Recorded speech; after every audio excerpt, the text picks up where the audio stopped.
کتنے موقع ایسے آئے کہ اسلام کے لیے مال کی ضرورت ہے. بہت بڑے لینڈ لارڈ ہیں عثمان ابن عفان رضی اللہ عنہ، مسلمانوں کے رئیس ہیں عثمان ابن عفان رضی اللہ عنہ. ان کی سیرت پڑھ کے دیکھیں، احادیث کا مطالعہ کریں، کتنا خرچ کیا بے دریغ انہوں نے. ایک ایک موقع پر جب محمد الرسول اللہ صلی اللہ علیہ وسلم نے اسلام کے لیے، غلبہ اسلام کے لیے مالی تعاون کی درخواست کی ہے صحابہ کرام سے کہ جس کے پاس مال ہے اللہ کی راہ میں دے، اب اللہ رب العزت کے دین کو ضرورت ہے تمہارے مال کی. ایک ایک موقع پر کروڑوں، آج کے بلا مبالغہ کروڑوں عثمان ابن عفان رضی اللہ عنہ نے محمد الرسول اللہ صلی اللہ علیہ وسلم کے قدموں میں ڈھیر کیے. عثمان ابن عفان رضی اللہ عنہ سے دشمنی کی وجہ کیا ہے کہ محمد الرسول اللہ صلی اللہ علیہ وسلم نے فرمایا ما ضر عثمان ما عمل بعد اليوم، آج کے بعد عثمان جو مرضی کرتا رہے اس کو اللہ رب العزت نے پوچھنا ہی نہیں ہے. عثمان ابن عفان حساب سے بری ہو گئے ہیں. اللہ رب العزت نے ان کو پہلے ہی ایڈوانس میں یہ بشارت دے دی ہے، ان کے ذمے کوئی اللہ رب العزت نے لغزش لکھنی نہیں، جو بھی کریں گے درست ہے، غلطی کا امکان ہی نہیں ہے. اللہ نے فرما دیا محمد الرسول اللہ صلی اللہ علیہ وسلم کی زبانی ما ضر عثمان ما عمل بعد اليوم، آج کے بعد عثمان سے کوئی نہیں پوچھ سکتا. یہ وجہ ہے عثمان ابن عفان رضی اللہ عنہ سے دشمنی کی.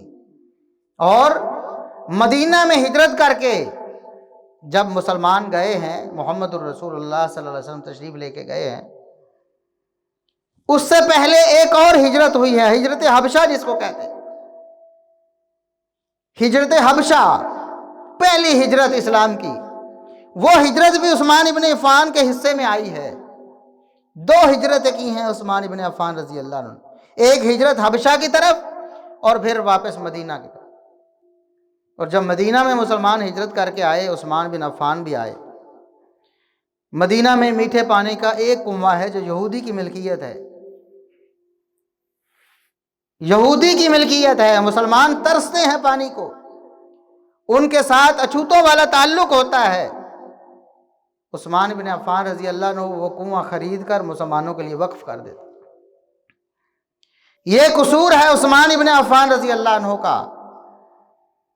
اور پھر جب بھی موقع آیا ہے عثمان ابن عفان رضی اللہ عنہ کبھی بھی نہ اپنی جان کی پرواہ انہوں نے کی ہے، نہ کبھی مال کی پرواہ کی ہے، کسی چیز کی پرواہ نہیں کی، سب کچھ اسلام کے لیے قربان کیا.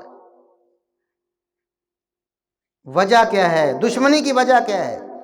غزوہ بدر کا موقع آیا، محمد الرسول اللہ صلی اللہ علیہ وسلم نے صحابہ کرام کا ایک لشکر کفار مکہ کے قافلے کو روکنے کے لیے بھیجا جو مدینہ کے قریب سے گزرا.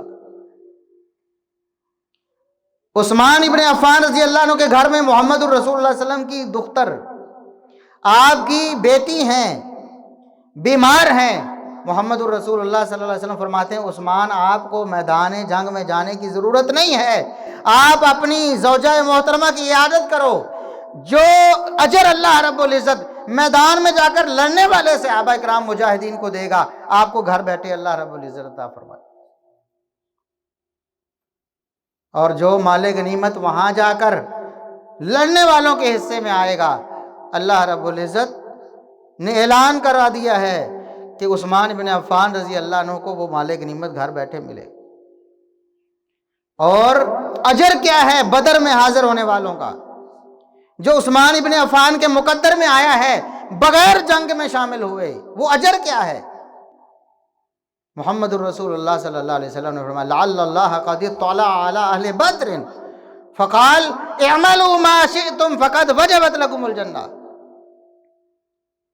فرمایا اللہ رب العزت نے اہل بدر جو لشکر تھا مسلمانوں کا، صحابہ کرام کا، بدر میں لڑنے کے لیے جو گیا تھا، اللہ رب العزت نے نظر رحمت فرمائی، ان کو دیکھا، فرمایا جاؤ آج کے بعد جو مرضی کرتے رہو، میں نے تمہارے لیے جنت الاٹ کر دی ہے.